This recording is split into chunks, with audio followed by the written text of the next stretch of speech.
કરનારા જે છે એ શું વિચારે છે કે આશા ને ઉત્સાહ રાખીને જે પણ દુર્ગુણો રૂપી જે છે, દુર્ગુણો કયા કયા છે, તો આપણી અંદર આળસ રહેલી છે, બીજાની નિંદા કરવાની રહેલી છે.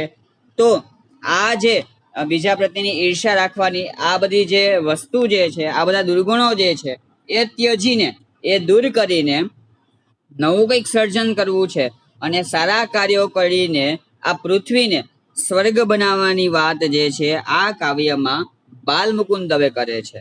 એને એમાં એમાં આપણે સમજ્યા હતા કે દુર્ગુણો કયા કયા છોડવાના અને સદગુણો કયા કયા અપનાવવાના. તો એ વાત બતાવી કે અમે ઉરમાં હૃદયમાં આશાને ઉલ્લાસ રાખી અને દરેક જગ્યાએ ફરી ફરી અને આ જે પૃથ્વી જે છે એને સ્વર્ગ બનાવીશું. અને એ સ્વર્ગ કેવી રીતે બનશે? તો મનુષ્ય જે છે સારા સારા કાર્યો કરીને આ પૃથ્વી પર પણ પોતે સ્વર્ગ જે છે બનાવી શકે છે, હે ને. અને સાથે જે નીંદ, આળસ અને નિરાશા આ બધા દુર્ગુણો કહેવાય છે. મનુષ્યના દુર્ગુણો કયા કહેવાય છે? તો નિંદ કરવી એ જરૂરી છે, સૂવું એ જરૂરી છે, પરંતુ વધારે પડતું જ્યારે સૂવામાં આવે ત્યારે મનુષ્યની અંદર આળસ પ્રવેશ કરે છે, આળસ આવી જાય છે. અને એ આળસના કારણે જે મનુષ્ય કરવા જેવા કાર્યો જે છે પોતે કરી શકતો નથી. અને સાથે લેઝીનેસ એટલે આળસ અને નિરાશા, આ કાર્ય મારાથી નહીં થાય એવી જે નિરાશા જે છે, હતાશા છે, એ છોડવાની વાત કરે છે. અને વેરઝેર, બીજા પ્રત્યેની ઈર્ષાનો ભાવ જે છે, જ્વેલસી આપણે જે કહીએ છીએ, તો ઈર્ષાનો જે ભાવ છે એ છોડીને અમે વિચરતા વગડાના વાસી છીએ, અમે ફરનારા વ્યક્તિ છીએ અને આવા અમે પૃથ્વીને સ્વર્ગ બનાવીશું એ વાત ત્યાં સમજાવે છે. અને અમે નૂતન યુગના પ્રવાસી, અમે નવા યુગના પ્રવાસી છીએ. પ્રવાસી મતલબ શું થાય? ટુરિસ્ટ, હે ને. તો અમે નૂતન યુગના પ્રવાસી, નવું સર્જન કરવા વાળા અમે જે છે એ આવા દુર્ગુણોને હટાવી સદગુણો અપનાવી અને આ પૃથ્વીને સ્વર્ગ બનાવવા માંગે છે. આમ કવિ જે છે આ કાવ્યમાં સુંદર ઉલ્લેખન કરે છે. આગળ છે 8 નંબરનું કાવ્ય છે. મારી સ્ક્રીન તમને લોકોને દેખાતી હશે.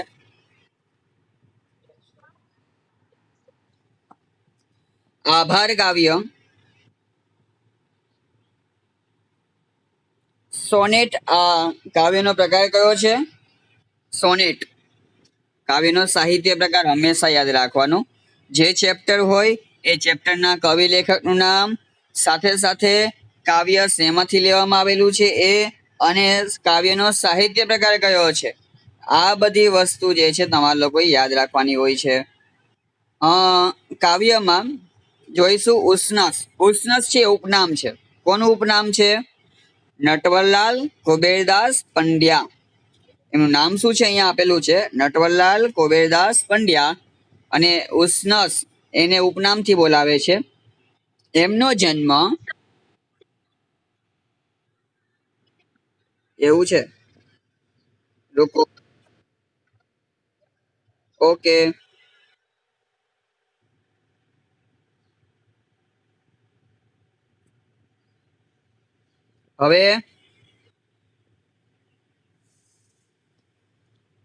હવે દેખાય છે જૈનીશ? ઓકે. નટવરલાલ કુબેરદાસ પંડ્યા, એમનું ઉપનામ બાજુમાં આપેલું છે. ઉપનામ કયું છે? ઉષ્ણસ, હે ને. ઉષ્ણસ કયા કવિનું ઉપનામ છે એવો એક પ્રશ્ન આવે છે. અથવા તો નટવરલાલ કુબેરદાસ પંડ્યાનું ઉપનામ કયું છે એવો પણ પ્રશ્ન આવી શકે, તો એ યાદ રાખજો. આગળ, એમનો જન્મ વડોદરા જિલ્લાના સાવલી ગામે થયો હતો. એમણે અધ્યાપક અને આચાર્ય તરીકે કામગીરી કરી હતી. એમણે અધ્યાપક એટલે ટીચર તો ખરા જ, સાથે સાથે આચાર્ય મતલબ પ્રિન્સિપલ તરીકેની પણ એમણે કામગીરી કરી હતી. ત્યારબાદ એમની કઈ કઈ કૃતિઓ છે, એમણે કયા કયા પુસ્તકો લખેલા છે એ બધા અહીંયા બતાવવામાં આવે છે. પ્રસૂન, નેપથ્યે, આદ્રા, મનોમુદ્રા, તૃણનો ગ્રસ, સ્પંદ અને છંદ, કિંકિણી, ભારત દર્શન, અસ્વસ્થ, રૂપનાલય વ્યાકુલ વૈષ્ણવ પૃથ્વીને પશ્ચિમ ચહેરે અને શિશુલોક તેમનો કાવ્ય સંગ્રહ છે. તેમની સમગ્ર કવિતા સમસ્ત કવિતા નામે પ્રગટ થઈ છે. એમની સમગ્ર કવિતા જે છે એ કયા નામથી પ્રગટ થઈ છે? તો સમસ્ત કવિતા, હે ને? એમની સમગ્ર કવિતા જે છે, બધી જ કવિતા જે છે એક જ બુકમાં છે, અને એ બુકનું નામ શું આપેલું છે અહીંયા? સમસ્ત કવિતા. એ નામથી એમને બધી જ કવિતા એમાં લખેલી છે. આ સાથે સાથે એમની સ્મરણ કથા આપેલી છે. સ્મરણ કથા એટલે શું? કોઈની યાદમાં, કોઈના સ્મરણમાં જ્યારે એ સ્ટોરી બનાવવામાં આવે ત્યારે એને સ્મરણ કથા કહેવામાં આવે છે. તો એમની જે સ્મરણ કથા અહીંયા આપેલી છે, સદ માતાનો ખાચો, હે ને? સદ માતાનો ખાચો જે છે એ એમની એક સ્મરણ કથા છે, એમની એક યાદગાર સ્ટોરી છે. તો ફરીથી કઈ કઈ કૃતિઓ એમની છે? પ્રસૂન, નેપથ્યે, આદ્રા, મનોમુદ્રા, ત્રોર્ણોગ્રહ, સ્પંદ અને છંદ, કિંકિણી, ભારત દર્શન, અસ્વસ્થ, રૂપના લય, વ્યાકુલ વૈષ્ણવ, પૃથ્વીને પશ્ચિમ ચહેરે અને શિશુલોક. આ એમના બધા શું છે? કાવ્ય સંગ્રહો છે. અને એની સમસ્ત કવિતા, બધી જ કવિતાઓ જે છે એમણે સમસ્ત કવિતા નામથી એમણે એ બુકમાં લખી છે. સાથે સાથે એમની સ્મરણ કથા અહીંયા આપે છે. કઈ છે? સદ માતાનો ખાચો. એ એમની સ્મરણ કથા છે. યાદ રાખજો, ઇન્ટ્રોડક્શન તમારે 1 માર્કમાં આવતું હોય છે. એમણે રણજીતરામ સુવર્ણચંદ્રક અને ગુજરાત સાહિત્ય અકાદમી અને સાહિત્ય અકાદમી દિલ્હીના પુરસ્કાર એનાયત થયા છે. હવે ગુજરાત સાહિત્ય અકાદમી કઈ કહી શકાય આપણે? તો ગાંધીનગર અને બીજું સેન્ટર આપવામાં આવ્યું છે બરોડા, ગુજરાતમાં. 2 સેન્ટર એવા છે જ્યાં ગુજરાત સાહિત્ય અકાદમી ચાલે છે. તો એ ગુજરાત સાહિત્ય અકાદમી શું કરે છે કે જે સારા લેખકો હોય કે કવિઓ હોય એ લેખક કવિને એક પુરસ્કાર એનાયત કરે છે. જ્યારે વધારે પ્રમાણમાં અને સારા પુસ્તકો લખે ત્યારે એવા લેખક અને કવિને ગુજરાત સાહિત્ય અકાદમી જે છે, જે ગાંધીનગરમાં અને બરોડામાં જે છે, એનો ટ્રસ્ટ જે છે, સંસ્થા જે છે, એ દરેક કવિ લેખકને પુરસ્કાર એનાયત કરે છે. અને એ દ્વારા આ જે નટવરલાલ ગોપીદાસ પંડ્યા જે છે એમને પણ પુરસ્કાર એનાયત થયો છે. અહીંયા રણજીતરામ સુવર્ણચંદ્રક તમે દરેક જગ્યાએ સાંભળ્યું હશે. રણજીતરામ સુવર્ણચંદ્રક જે છે ને, એ રણજીતરામ સુવર્ણચંદ્રક રણજીત નામના વ્યક્તિ હતા. એ રણજીત નામના વ્યક્તિએ જ્યારે પોતે જીવિત હતા, જીવતા હતા, ત્યારે એ સમયમાં પોતે જે પણ સારા લેખક કવિ હોય તો એ વ્યક્તિ બીજાને કવિ લેખકને પુરસ્કૃત કરતા હતા, પુરસ્કાર આપતા હતા. પરંતુ જ્યારે એમનું મૃત્યુ થયું ત્યાર પછી એમના પરિવારવાળા જે છે, એ પરિવારવાળા રણજીત નામથી, એના જ નામથી દરેક લેખક કવિને પુરસ્કૃત કરતા હોય છે, પુરસ્કાર આપતા હોય છે. તો આમ તો સામાન્ય જેટલા પણ ટેક્સ્ટબુકના કવિ લેખકો હોય એને દરેકને રણજીતરામ સુવર્ણચંદ્રક મળેલો જ હોય, કારણ કે દર વર્ષે 5 થી 7 કવિ લેખકને રણજીતરામ સુવર્ણચંદ્રક આપવામાં આવતો હોય છે એ કારણે. અને આ સાથે દિલ્હીનો પુરસ્કાર પણ એનાયત થયો છે. હવે દરેક લેંગ્વેજની જે આપણે કહી શકીએ અકાદમી, જે સંસ્થા, એ અકાદમી સંસ્થા ક્યાં છે? દરેકની આપણું જે દિલ્હી જે છે ત્યાં પણ છે. અને ત્યાં પણ દરેક લેંગ્વેજના જે સારા લેખક કવિ હોય ત્યાંથી પણ આપવામાં આવતું હોય છે. તો જે બાલમુકુંદ દવેને સાહિત્ય અકાદમીનો દિલ્હીનો પુરસ્કાર પણ એનાયત થયો છે. અને આ જે કાવ્યમાં બતાવે છે, આ તો આપણે જોયું શું કે કવિનો ઇન્ટ્રોડક્શન જોયો. હવે આ કાવ્યમાં શું બતાવવા માંગે છે એની વાત કરીએ. કાવ્યમાં આ સોનેટ કાવ્ય છે. કાવ્યનો સાહિત્ય પ્રકાર કયો છે? સોનેટ કાવ્ય. સોનેટ કાવ્ય જે છે એ કાવ્યનો એક વિશેષતા હોય છે. દરેક સાહિત્ય પ્રકાર હોય, દરેકની એક વિશેષતા હોય. ઉર્મી ગીત હોય તો એમાં પ્રેમનું ગીત હોય, જે પદ કાવ્ય હોય તો એ પ્રાર્થનાનું ગીત હોય, અથવા ભગવાન વિશેનું ગીત હોય, હે ને. ઉર્મી કાવ્ય હોય, મુક્તક કાવ્ય હોય, હાઈકુ હોય. તો એ રીતે અલગ અલગ બધાના પ્રકાર હોય છે. હાઈકુ જે છે જાપાનીઝ પ્રકાર છે. તો એવી જ રીતે અહીંયા એક સોનેટ કાવ્ય પ્રકાર છે. તો એક સોનેટ કાવ્ય પ્રકાર જે છે એમાં એની વિશેષતા એ છે કે સોનેટમાં માત્ર ને માત્ર 14 પંક્તિઓ જ આવે. કેટલી પંક્તિઓ આવે? 14. એ 14 પંક્તિઓમાં જ કાવ્ય જે છે લખવામાં આવતું હોય છે. સાથે સાથે એ પણ અહીંયા એની વિશેષતા એ છે કે જે છેલ્લી 2 લાઈન હોય ને, છેલ્લી 2 પંક્તિ, એમાં આખું કાવ્યનો ભાવ એમાં આવી જતો હોય છે. ઇન શોર્ટ, કાવ્ય શું કહેવા માંગે છે એનો મુખ્ય ભાવ જે છે, એ મોરલ જે છે, એ લાસ્ટ 2 લાઈન જે હોય છે, લાસ્ટ 2 લાઈન જે હોય છે, એમાં એનો ભાવ જે છે એ પ્રગટ કરવામાં આવતો હોય છે. કયા સાહિત્ય પ્રકારમાં? સોનેટ કાવ્યમાં. હા. તો એ સોનેટમાં કઈ કઈ વિશેષતા દર્શાવવામાં આવી? 14 પંક્તિનું કાવ્ય હોય અને છેલ્લી 2 લાઈનમાં જે છે એનો મુખ્ય મોરલ જે છે, એનો ભાવ જે છે એ દર્શાવવામાં આવ્યો હોય. અને ત્રીજી વિશેષતા કે સોનેટ કાવ્ય જે હોય છે ને, એ હંમેશા પ્રકૃતિને લગતું હોય છે, પર્યાવરણને લગતું હોય છે, અને એને લઈને હંમેશા સોનેટ કાવ્ય બનાવવામાં આવતું હોય છે. મુખ્ય ભાવ જે છે, મુખ્ય વાત જે છે, મેઇન વાત, કે સોનેટને હંમેશા પર્યાવરણને લગતું બનાવવામાં આવતું હોય છે. તો એવું જ અહીંયા પર્યાવરણને લગતું, નેચરને લગતું, પ્રકૃતિને લગતું એક કાવ્ય આભાર જે છે આપણે અહીંયા જોઈએ. અને એના વિશે શું કહે છે જોઈએ. સોનેટ કાવ્ય સ્વરૂપમાં કવિ પોતાની અનુભૂતિ 14 પંક્તિની મર્યાદામાં વ્યક્ત કરતો હોય છે. અંતિમ 2 પંક્તિઓમાં સમગ્ર કાવ્ય ભાવ વ્યક્ત કરતી અસરકારક ચોટ સિદ્ધ કરતો હોય છે. ચોટ એટલે શું? મુખ્ય ભાવ, જે મોરલ જે છે, મુખ્ય ભાવ જે છે, એ લાસ્ટ 2 લાઈનમાં એ પોતે પ્રગટ કરતો હોય છે. કોણ? કવિ. અંતિમ 2 શેરને ચિત્રાત્મક રીતે અહીંયા આગળ આપણે જોઈશું. અને અંતિમ 2 શેર પંક્તિઓમાં સમગ્ર કાવ્ય ભાવ વ્યક્ત કરતી અસરકારક ચોટ સિદ્ધ કરતો હોય છે. આ સોનેટમાં કવિએ આધુનિક યંત્રયુગને ચિત્રાત્મક રીતે મૂક્યો છે. અત્યારનો વર્તમાન સમય જે છે, કેવો સમય કહેવામાં આવે છે? આધુનિક યુગ કહેવામાં આવે છે. અને સાથે સાથે યંત્રયુગ કહેવામાં આવે છે. કેમ કે યંત્ર વગરનું જીવન અત્યારના સમયમાં મુશ્કેલ બનતું જાય છે, હે ને. યંત્ર વગર કોઈનું જીવન અત્યારે ચાલતું નથી.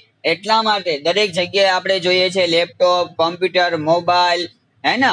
દરેક જગ્યાએ મશીનથી જ કાર્ય વધારે જે છે એ શક્ય બની ગયું છે. અને એ જ કારણે અહીંયા યંત્ર યુગ કહેવાયો છે. અને એ યંત્ર યુગની વાત અહીંયા કરે છે. માનવ જાતે કુદરત એ મોં ફેરવી લીધું છે. કુદરત જે નેચર જે છે, પ્રકૃતિ જે છે, એના તરફથી જે મોં જે છે એ ફેરવી લીધું છે. મતલબ હવે મનુષ્ય જે છે પ્રકૃતિને જોઈ જ નથી રહ્યો. હવે એને પ્રકૃતિની કઈ પડી જ નથી, એવું કહીએ તો પણ ચાલે. માનવ જાતે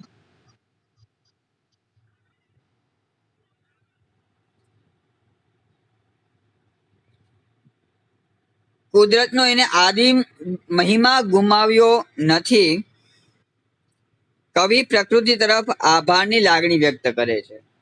અને અહીંયા મનુષ્યની વાત કરતા, પ્રકૃતિનું મહત્વ સમજાવતા, જે આદિ મૂળો જે કહી શકાય, જે આપણી જૂની રહેણી કહેણી જે કહી શકાય, એ ગુમાવી બેઠા છે. અને કઈ રીતે પોતે અત્યારના સમયમાં પ્રકૃતિથી વિમુખ થયો છે મનુષ્ય, એ વાત સમજાવે છે. કુદરતે તેના આદિ મહિમા ગુમાવી નથી. કવિ પ્રકૃતિ તરફ આભારની લાગણી વ્યક્ત કરે છે. વૃક્ષો જે છે, આદિ મહિમા એટલે શું? જૂનું. આદિ એટલે શું થાય? જૂનું થાય. તો પ્રકૃતિ જે છે પોતાના જે ગુણધર્મો જે છે એ એણે નથી છોડી દીધા.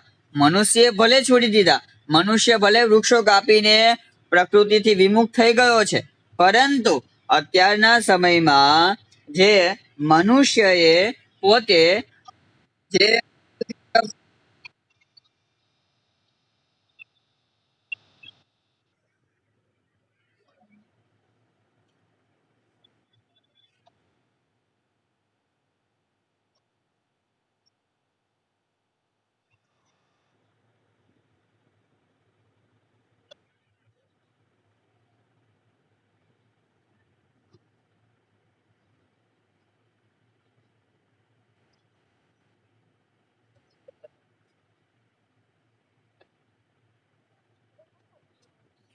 प्रतीक, प्रतीक सुन ले तेरी बात। प्रतीक, आज तेरे घर पर मैं कॉल करने वाला हूँ।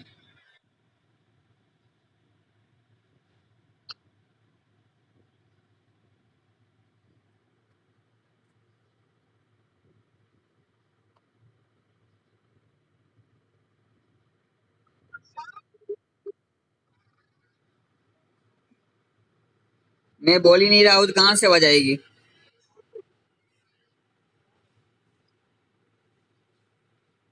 आज प्रतीक को ठीक करना पड़ेगा।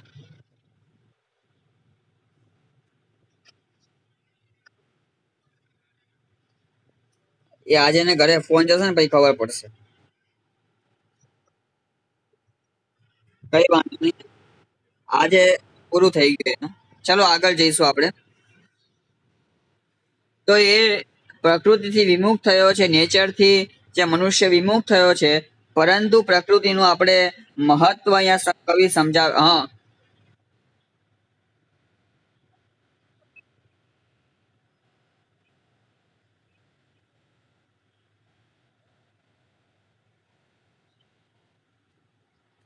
कोई बात नहीं, हो जाएगा, सब ठीक हो जाएगा.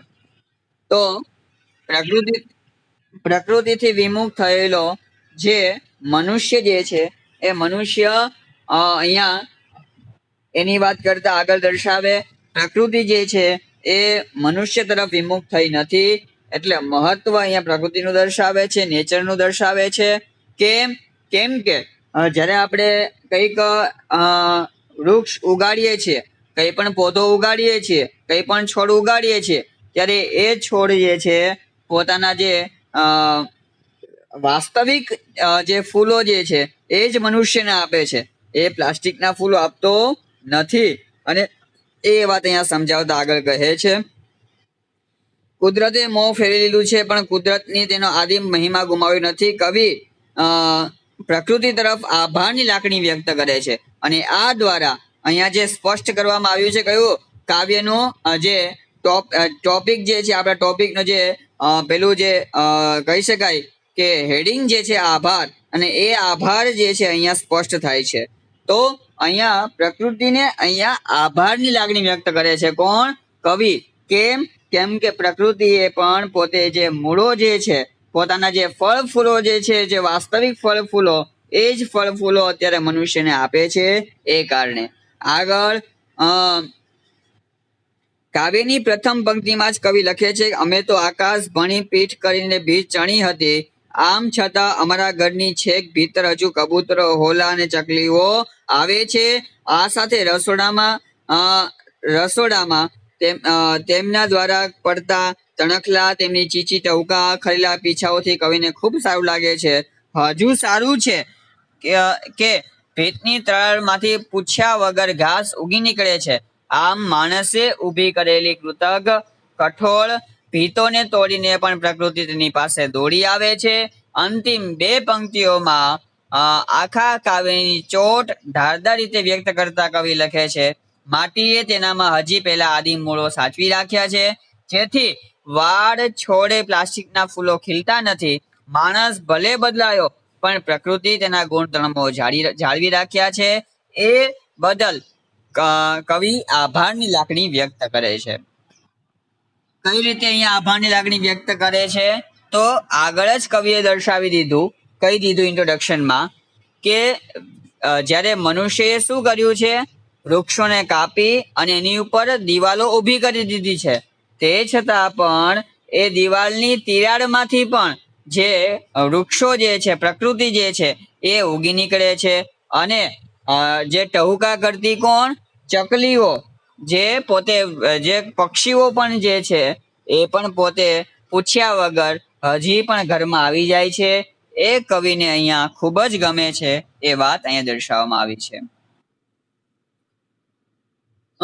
અમે તો આકાશ ભણી પીઠ કરી ભીત ચણી, અરે સારું છે કે હજી પણ અમારા ઘર મહી. હે ને, અમે તો આકાશ ભણી પીઠ કરી. અમે એટલે કોણ? અમે એટલે અહીંયા આપણે મનુષ્ય જાતિની વાત કરે છે. અમે એટલે મનુષ્યએ આકાશ તરફ, ભણી એટલે શું થશે, તરફ, એ આકાશ તરફ ભીત તો ચણી લીધી છે, એને વૃક્ષો કાપીને, અને એની ઉપર ભીત તો મોટા મોટા મકાનો જે છે અમે કરી લીધા છે. પરંતુ એથી તો સારું છે કે અમારા ઘરમાં ઉડતા ઉડતા ખૂબ અંદર આવીને કબૂતર, હોલા, ચકલીઓ માળા ગૂંથે છે.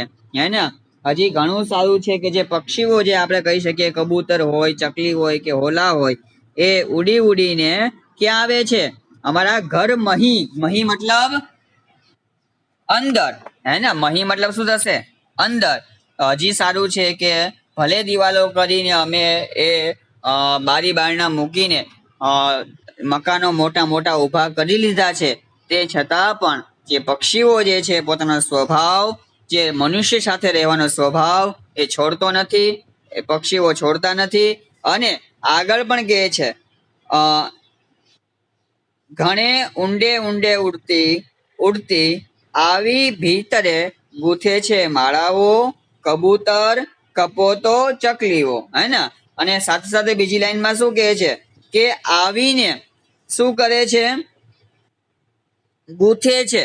ગૂંથવું એટલે અહીંયા જ્યારે કોઈ સીવણ કામ હોય ત્યારે પણ ગૂંથવું શબ્દ યુઝ થાય છે, અને બનાવવું એ પણ યુઝ થાય છે. તો અહીંયા આપણે બનાવવાના અર્થમાં અહીંયા આપણે એ શબ્દનો પ્રયોગ કરીશું, એટલે આપણને આખું વાક્ય સમજાશે.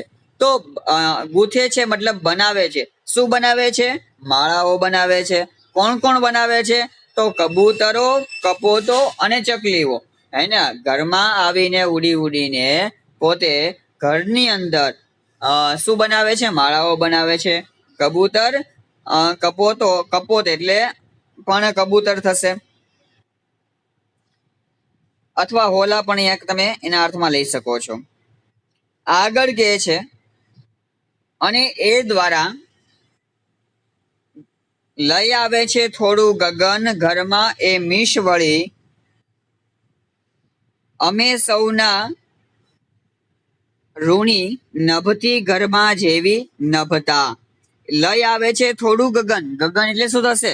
ગગન આપણે આ જે સમાનાર્થી શબ્દ એક વખત આગળ આપણે કરેલા છીએ. ગગન નો મિનિંગ, હા, આકાશ, આભ, ગગન, નભ, આ બધા શબ્દ આપણે સમાનાર્થી શબ્દમાં કરીએ. હે ને, નભ પણ હતું, ગગન પણ હતું. અંબર, અંબર એટલે પણ આકાશ થશે. તો એ આકાશ જે છે, એવું લાગે છે ઘરમાં આકાશ નો આવી ગયું હોય, ગગન નો આવી ગયું હોય, એવું એક વાતાવરણ સર્જાય છે. અને લઈ આવે છે થોડું ગગન, એ મીશ વળી. મીશ એટલે બહાનું. હે ને, એ બહાને એ જે છે અહીંયા માળા બનાવવાના બહાને જે પક્ષીઓ જે છે એ ઘરમાં શું લઈ આવે છે? આકાશ લઈ આવે છે. જ્યારે એ પક્ષીઓ આવીને જ્યારે ઘરમાં માળાઓ બનાવતા હોય છે, ત્યારે એવું લાગે છે જ્યારે આખું આકાશ જે છે આખા ઘરમાં આવી ગયું હોય, એવી વાત, એવી જે કલ્પના જે છે અહીંયા કવિ કરે છે. ત્યારબાદ વાત કરે છે,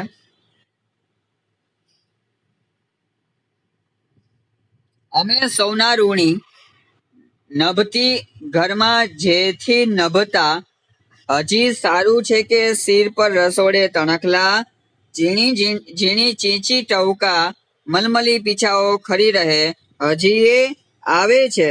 અને અહીંયા કોની વાત કરે છે? હજી એ વનની લીલી, જે આપણે ચકલીની વાત કરે છે, જ્યારે ચકલી જે છે અહીંયા લીલી એટલે ચકલી છે. અહીંયા એનું વિશેષણ બતાવ્યું છે કે અ, એ પોતે શિર એટલે મસ્તક પર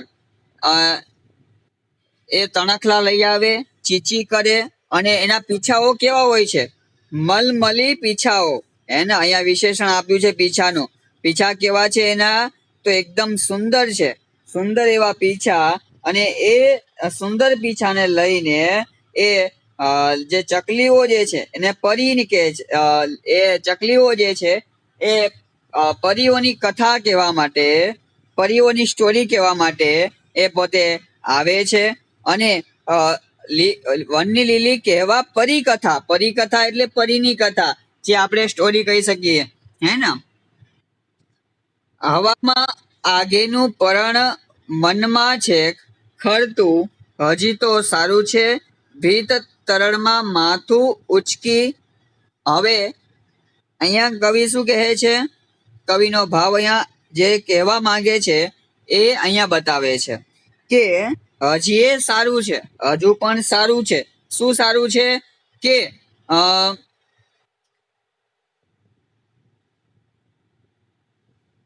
હવામાં આગેનું પરણ મનમાં છેક ખરતું.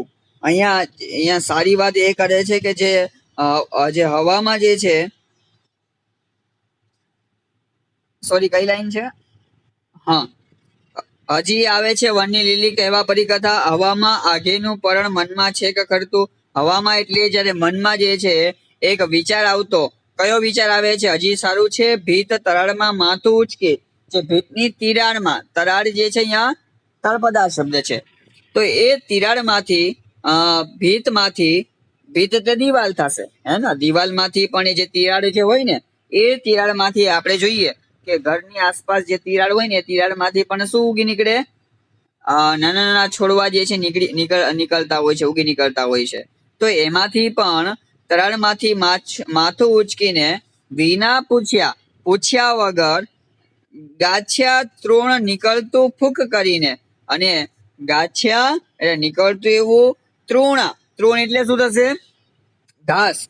ઘાસ જે છે એ નીકળી જાય છે માથું ઉચકીને, મતલબ પોતે એ તિરાડમાંથી પણ ઉગી જાય છે. અને ભલું કે મિટ્ટીમાં હજી વન તણા આદિમ મૂળો. અને હજી સારું છે આ મિટ્ટીમાં, આ જમીનમાં આપણા જે આદિમ મૂળો જે છે સચવાયેલા છે, જે જૂના મૂળો છે, જે જૂની પહેલેથી જ આવેલી જે પ્રકૃતિ જે છે એ હજી આપણી સચવાયેલી છે. અને એ બીજું પણ કહે છે, બીજી વાત, હજી વાડા છોડે નથી ઉઘડતા પ્લાસ્ટિકના ફૂલો. અને બીજી વાત શું કરે છે કે હજી સારું છે કે પ્રકૃતિએ પણ પ્લાસ્ટિકના ફૂલો બનાવવાનું શરૂ કર્યું નથી. એ પણ ઓરિજિનલ જે આપણે નેચરલી જે ફ્લાવર જે છે એ જ એમાંથી ઉગે છે, હે ને. ફળ ફૂલો એ જ ઉગે છે ને, કે પ્લાસ્ટિકના ઉગે છે? મનુષ્યએ ભલે પર્યાવરણ તરફ, નેચર તરફ પોતે મોં ફેરવી લીધું છે, પરંતુ હજી એ સારું છે કે પ્રકૃતિએ પોતાના આદિમ મૂળો જે છે ગુમાવ્યા નથી. આકાશ તરફ અમે ભલે પીઠ કરીને દિવાલો ચણી લીધી, મકાનો બનાવી લીધા, પરંતુ એ ઘણું સારું છે કે પ્રકૃતિએ જે છે પોતે પોતાના જે મૂળો કહી શકાય એ મૂળો સાચવી રાખ્યા છે. અને સાથે સાથે એ પણ ઓરિજિનલ ફૂલો આપે છે, ફળ અને ફૂલો આપે છે. એ પ્રકૃતિ, આ વાતને લઈને આપણે પ્રકૃતિના ઋણી છીએ. ઋણી એટલે આભારી આપણે કહી શકીએ, એને થેન્ક યુ કહેવા કહી શકીએ, એવા ઋણી છીએ. તો અહીંયા જે છે આભાર કાવ્ય જે છે એ ટાઇટલ જે છે અહીંયા સ્પષ્ટ થાય છે. કોને આભારની લાગણી વ્યક્ત કરે છે કવિ?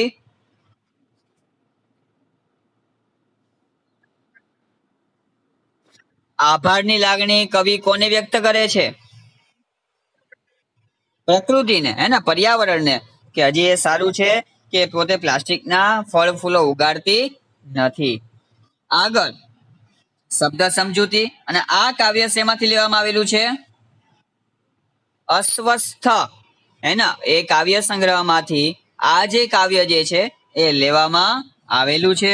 શબ્દ સમજૂતી, વિરુદ્ધાર્થી શબ્દો, તળપદા શબ્દો એ તમે જોઈ લેજો.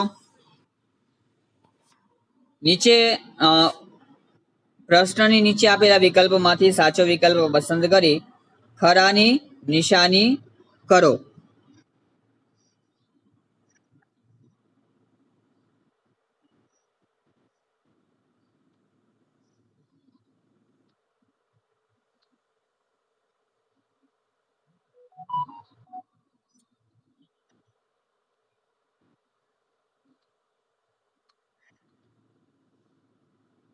આગળ જઈશું એમાં.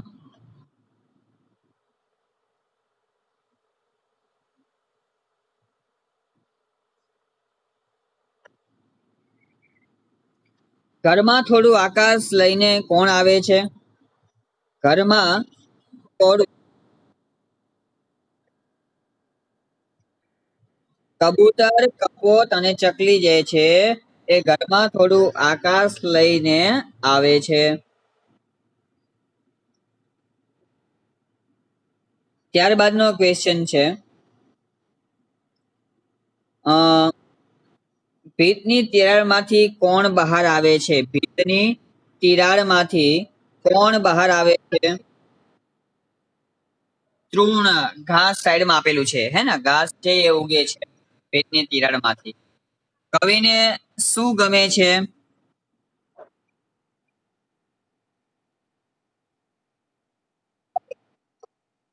માટીના વનમાં આદિમ મૂળો રહેલા છે. આદિમ એટલે જૂના એવા, પહેલેથી જ જે આવે છે એ પ્રકૃતિ પોતાના નિયમથી જ ચાલે છે. ભલે મનુષ્ય પોતાના નિયમો ભૂલી ગયો છે, પરંતુ પ્રકૃતિ જે છે પોતાના નિયમથી ચાલે છે અને પોતે આ જે જૂના મૂળો છે એ જ જૂના મૂળોને બહાર કાઢે છે. એ વાત અહીંયા બતાવે છે. આભાર કૃતિનો મતલબ સી આપણો આન્સર આવશે. માટીમાં વનમાં આદિમ મૂળો રહેલા છે. આભાર કૃતિનો સાહિત્ય પ્રકાર જણાવો. આભાર કૃતિનો સોનેટ કાવ્ય પ્રકાર છે. આગળ બતાવે છે કે અમે સૌના ઋણી એવું કવિ શા માટે કહે છે? અમે સૌના ઋણી એવું કવિ શા માટે કહે છે?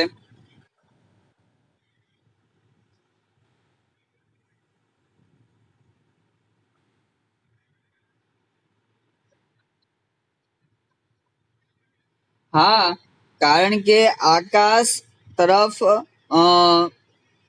ભીત ચણીને આપણે મનુષ્યએ જે પક્ષીઓ અને પ્રકૃતિનું જે અસ્તિત્વ જે છે એ નાશ કરી દીધું છે, એને નષ્ટ કરી દીધું છે.